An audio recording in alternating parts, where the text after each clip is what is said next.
hamba Allah. Assalamualaikum warahmatullahi wabarakatuh. Assalamualaikum warahmatullahi wabarakatuh. Buya, saya mau bertanya. Alhamdulillah saya bersyukur putri saya sudah menikah. Akan tetapi ternyata suami putri saya atau menantu saya itu begitu pendiam. Dia selalu saja di kamar, gak pernah ikut-ikutan aktivitas ataupun bantu-bantu di rumah. Kalau waktunya makan bersama juga gak ikutan, Buya. Seperti gak punya rasa memiliki mertua sebagai orang tua sendiri. Saya sudah coba memberi nasihat kepada putri saya sebagai istrinya agar menasihatinya dengan bahasa yang halus. Tapi masih saja belum memahami. Saya sebagai mertua harus bagaimana, Buya? Punya menantu yang sifatnya seperti itu. Nasihat untuk dua belah pihak. Saya ingatkan kepada para menantu. Hidup senang itu kita yang mengusahakan, Allah yang memberi. Cerdas yang sesungguhnya adalah yang bisa mencari di mana kesenangan itu akan didapat. Dan senangan yang sesungguhnya adalah sesuai dengan petunjuk Allah tentunya. Jadi kalau ini calon menantu mertuanya nanti. Jadilah menantu yang baik. Hidupmu indah itu nanti di saat di dalam rumahmu sendiri. Dimulai dari rumah sendiri. Kalau di rumahmu kamu itu cekatan, mudah membantu ibu, saudara, ringan tangan, maka orang nyaman dengan dirimu. Bukan jadi benalu repoti orang. Makanya kalau kau jadi benalu di rumahmu sendiri, jadi benalu, nanti kemudian kamu menikah di mertuamu, subhanallah. Biarpun misalnya kamu anaknya orang soleh, kamu seorang laki-laki anaknya ustadz yang sangat dihormati, atau perempuan kamu anaknya ustadz yang dihormati, lalu diambil menantu seseorang, mertuamu menghormati orang tuamu, menghargai orang tuamu karena kamu adalah anaknya ustadz misalnya. Tapi nggak selamanya, dalam sehari dua hari akan ada perubahan. Yaitu apa? Di saat dirimu menjadi anak yang nggak tahu diri. Contohnya ya tadi, di kamar terus dan sebagainya. Nggak boleh seperti itu, apalagi perempuan di kamar terus, mertuanya nyapu, mertuanya masak, mertuanya ini, nggak pernah tahu. Naudzubillah. Hasilnya apa nanti? Mertuamu jadi tidak nyaman dengan dirimu, sampai derajat masuk wilayah kebencian nanti. Mantu apaan ini? Akhirnya biarpun kamu anaknya ustadz, anaknya dia tidak dihargai. Setelah itu apa? Perilakunya sudah berubah karena menemukan dirimu jadi kayak sampah, kayak benalu di rumah itu, nggak nyaman. Akhirnya nggak diperhatikan, hanya karena istri anaknya saja. Yang rugi dirimu sendiri sebagai seorang menantu. Akhirnya tidak nyaman semuanya, hidup tidak enak semuanya. Setelah itu menyalahkan, mertua saya cerewet. Gara-gara kamu kok cerewet. Makanya anak-anakku semuanya, para santri, kalau kamu menikah nanti lihat, di rumah mertuamu jadi yang cekatan. Ngelihat mertuanya megang sapu, segera. Mertua ini jangan kayak bos, biarpun kamu anaknya ulama besar, anaknya bos sekalipun, mengambil hati tidak dengan cara semacam itu. Mungkin mertuamu melarangmu untuk bekerja, tidak. Justru semangatmu itu menjadikan mertuamu semakin senang. Cuman ya orang kan bermacam-macam, ada yang cerdas begini dan paham, ada yang bebelnya tingkat bebel. Di kamar tok berbulan-bulan. Sama lagi perempuan di rumah mertuanya berbulan nggak keluar dan sebagainya. Mertuanya yang ini, mertuanya rapi-rapi, bersih-bersih dan sebagainya, subhanallah. Ya ini, lihat buahnya apa? Dia sendiri gak akan bisa menemukan kesenangan. Karena apa? Orang di kiri kanannya pun tidak nyaman dengan dia, rugi. Maka anak-anakku, kenapa kok Buya melatih cekatan juga di pondok ini? Kepekaan, ini demi masa depanmu. Kamu coba, kamu jadi mertua deh. Punya menantu di kamar, makan, kamar lagi, makan, nyapu juga enggak. Pas kamu nyuci piring, tiba-tiba piringnya ditumpangin di piringmu. Kurang ajar kamu menantu. Kan begitu. Jadilah anak cerdas. Kamu juga laki-laki. Biarpun kamu Ustadz Gabir. Ustadz besar. Kesombongan gak pantas. Mertuamu adalah orang tuamu. Kalau sudah masuk rumah orang tuamu atau mertuamu, kamu jadi anak. Ya cekatan kerjakan. Biarpun selama ini mungkin kamu tidak pernah kenal menyapu, karena tidak pernah kenal khidmah, salah mondok kali. Salah belajar kali, diajarkan kesombongan, kamu belajar tawadhu. Dengan mertua, Masya Allah, kerjakan yang bisa. Apa-apa yang bisa dibantu, bah? Cekatan, abah. Apa-apa? Mungkin mertuamu sangat menghargaimu karena kamu seorang ustadz besar, tidak usah. saya nggak usah. Enggak bang, nggak usah. Tapi tetap biarpun biasa, usah kamu berusaha.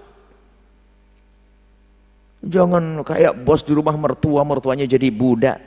Dia ini ya, ustadz stres dia, gila dia. Mertua tersebut salah memilih menantu ustadz kayak begitu tuh, nggak punya perasaan. Ini pendidikan anak-anak. Kalau kalian mendengar anak-anakku para santri, akan indah hidupmu nanti. Cekatan. Dan nanti pada efeknya lagi, ini kadang-kadang kompak. Memang dasar dirinya males, punya istri males. Atau dirinya males, biasa suami males di kamar, makan, giliran makan keluar, dulu. Setelah makan masuk kamar lagi, piring tinggal kotor dan sebagainya. Masya Allah. Punya anak, pempesnya taruh di atas meja. Nah, ini kan bikin sampai stres orang tua. Nah, nggak boleh nak ya. Cekatan, bukan saja bersama mertuamu, dengan siapapun. Dan niati bahasanya apa yang kau lakukan khidmah untuk umat Nabi Muhammad. Kalau orang jadi benalu begitu nggak akan bisa jadi juru dakwah. Dengar, orang benalu kayak begitu tuh di rumahnya orang repot, murah mertuanya kok nganggur, ongkang-ongkang, nggak akan bisa jadi juru dakwah. Dakwah itu khidmah untuk umat Nabi Muhammad semuanya. Nabi Muhammad makan daging, mau nyembelih kambing. Nyembelih kambing, rupanya kerjaannya sudah bega, ada yang nguliti, ada yang cari bayu. Lalu Nabi bertanya, bagianku mana? Ya Rasulullah, kau duduk saja manis ya Rasulullah. Nanti kalau sudah matang saya kasih tahu. Apa Nabi? Kalau saya tidak dapat bagian kerja, saya tidak akan makan. Nabi mengajari kerja juga, cekatan. Begitulah anak-anakku ya, calon mantu-mantu yang solehah. Calon mantu yang soleh, jangan jadi mantu bebel.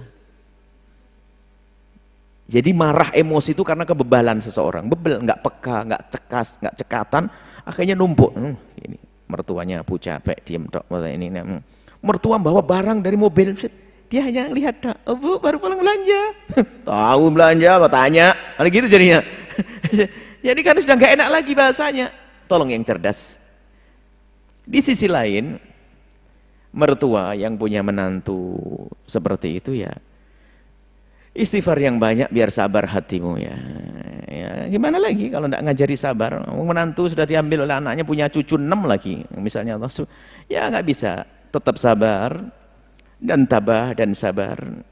Kemudian juga dekatkan mantumu dan mantumu tadi dengan orang-orang yang bisa mendidiknya. Kalau ngomongi sendiri nggak enak, karena apa? Seolah-olah menuntut, tidak nyaman, seolah-olah nyuruh membantu saya, menghormati saya, bahkan mungkin bisa ngomong, oh saya diperbudak oleh mertua saya, karena memang hatinya sudah jelek, percuma. Jadi dididik dulu. Maka sebagai seorang mertua, maka hendaknya mertua itu apa? Ya sabar dulu. Ya sudah dipilih oleh anaknya begitu ya, istighfar banyak.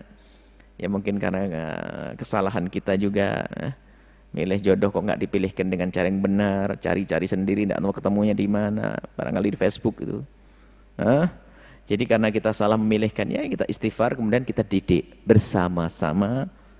Kemudian di sisi lain, ada sebagian orang memang jiwanya minder, maka mertua yang gerapyak juga terbuka. Nak sayang sini sayang, ayo enggak apa-apa ya, sini duduk sini.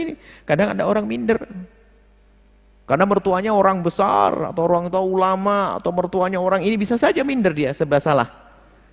Tapi sebagai orang tua membuka. Jadi indah kemudian setelah itu. Karena tujuan kita kan menyelesaikan permasalahan, bukan menjadi semakin keruh. Mertuanya tabah, mertuanya sabar, karena memang punya menantu yang harus bikin kesel terus, kan begitu. Bukan menantu, anaknya pun ikut-ikutan. Enggak tahu yang ketularan siapa, anaknya dulu atau menantunya. Ini adalah musibah sebetulnya, akan tapi ketabahan. Apa yang kita kerjakan untuk anak kita dan menantu kita akan dinilai oleh Allah Subhanahu wa taala. Jangan jadi emosi. Jadi kalau jadi emosi, lihat, semakin takut menantu, mertuanya marah-marah. Menjadi semakin tidak enak. Biarpun memang menantu tak tahu diri lah, menantu semacam itu.